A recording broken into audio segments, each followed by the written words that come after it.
Hello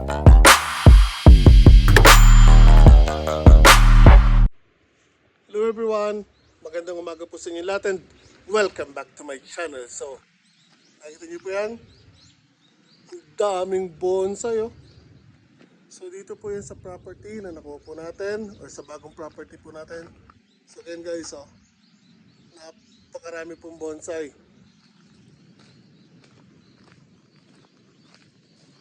Marami pa doon. Balik ko lang camera. Okay, so all in all po may 13 bonsais po dito. So sa ngayon po yan. Kasi I think nabawasan na siya, para may nakita ko na may hukay dyan eh. So dito may 13. So again guys, sa inyong mga bonsai.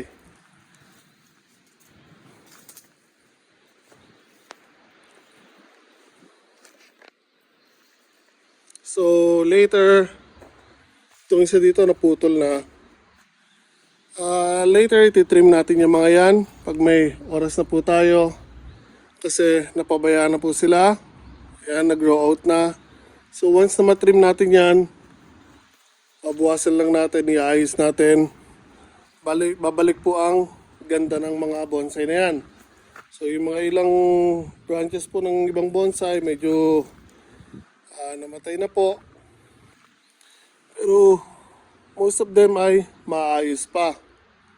Kailangan lang po ulit na i-trim natin, linisin, tanggalin ng mga namatay na mga dahon para bumalik po ulit ang ganda nila. So yung mga dead leaves pong yan, dapat po kasi inalis yan, binabagsak para maiwan lang yung mga buhay na leaves niya. So mas maganda po silang pagmasdan pag ganyan.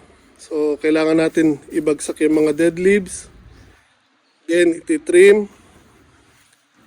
Ayan, dahil nga again nag-grow out na. So once na ma-trim natin yan, gaganda na po ulit ang mga yan. So dito tulad ng sinabi ko, marami pa rin po dito mga bonsai. Ayan o. So kung natatandaan nyo, meron po ako nito guys. Yung nasa paso ko, maliit. Pero ito, ang ganda niya, laki oh. Para siyang weeping bonsai. Kalaylay. So, trim natin. Kagandahan po sa bonsai na to guys. Yung cutting yan, pag tinusok nyo po sa lupa, dali po siyang mabuhay. So, madali lang po mag-propagate ng bonsai na yan. So, ito, marami pa.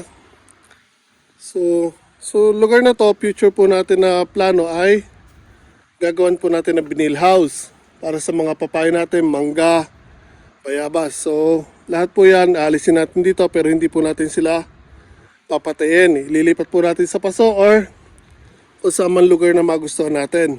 Pero again, ililipat po natin na maayos yan. So yan. Kailangan na rin po ng tender, loving care. Kailangan na po nila may trim. Ito, ang ganda rin po niya, no?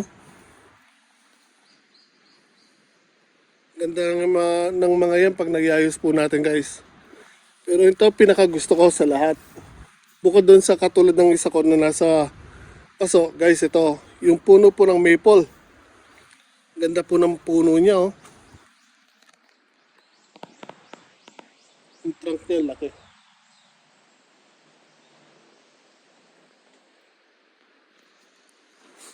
So dito merong nang kumuha ng isa, dito pa and doon. So hindi ko alam kung meron pa rin pala dito. So 1, 2, 3, I think meron din dito 4, 1, 2, 3, 4, 5, 5. I think may 5 bonsai na nawala dito. So hindi ko alam kung yung may-ari na ang nag-alis or ibang tao, kasi nga medyo matagal na pong nabakante to, kaya hindi natin alam kung sino po ang kumuha nun.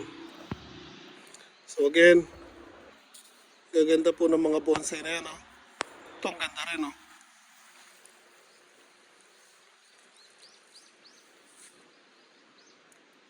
Ganda yan guys, oh. So bago natin ilipat yung mga yan, ititrim ko siya as is sa pwesto nila. And ipapakita ko sa inyo habang tinitrim po natin sila. So most likely next year pa po yan maililipat, pero yung trimming, mas soon po natin magagawa yan. So abangan nyo yan guys ha. So hindi ko na rin masyadong papahabain to. Pinakita ko lang sa inyo ang mga bonsai po natin dito sa bago natin property. Yung isang to, sayang medyo namatay na. So patay na yung ibabaw niya, pero nagkaroon siya ng bagong sibol sa baba. So wala na yan. Kailangan natin putulin yan. So, ang ganda rin. Ganda rin pagkakahubog ng puno niya. So, hindi pa natin sure kung paano gagawin talaga natin sa mga bonsai na baby. Pag mayroong bumili, pakibenta natin yung iba dyan, pero hindi po lahat. Ang ganda rin po nito. Ito mga magandang ilipat sa paso. Balik rin ko camera para makita nyo na maayos. So, sa malayuan guys, ayun po yung tsura niya.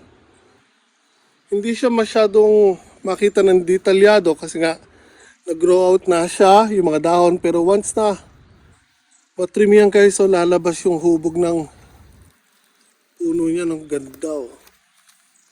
Doon natin makikita ang ganda po ng trunk niya kapag na-trim natin yung mga dahon niyan. So yung puno niya, yung trunk niya, yan po.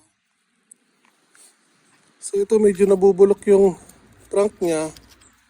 So kailangan as much as possible malinis natin agad yan. Dahil kung hindi, baka mabulok siya na mabulok, masayang. So ibabrush natin yan para malinis. Pabayaan kasi. Pero pag nalinis natin yan guys, ang ganda yan. So abangan yan ha. So kailangan mailipat natin na maayos yan next year. So yung isang yung ganda rin. Pero itong bonsai na ito, mas maganda siya, nakadirekta sa lupa.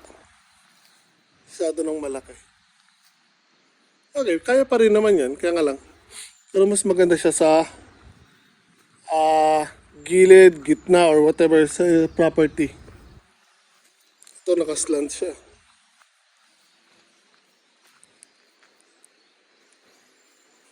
Ito ganda rin, kaso diretso lang siya.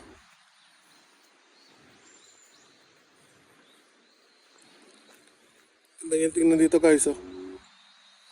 Ganda siya parang pag sa mga Japanese style garden, di ba? Doon siya ilalagay. So yun guys, hindi ko na masyadong pahabain to. Pinakita ko lang sa inyo again yung mga bonsai dito sa bago natin property. And later on, titrim natin sila and isasama ko kayo sa process na yun. So, ito ang ganda niya no. So kung nagustuhan niyo po guys ang video na to, paki-like naman po. Share sa mga kaibigan niyo and subscribe na rin po sa channel ko. Ito na lang talaga.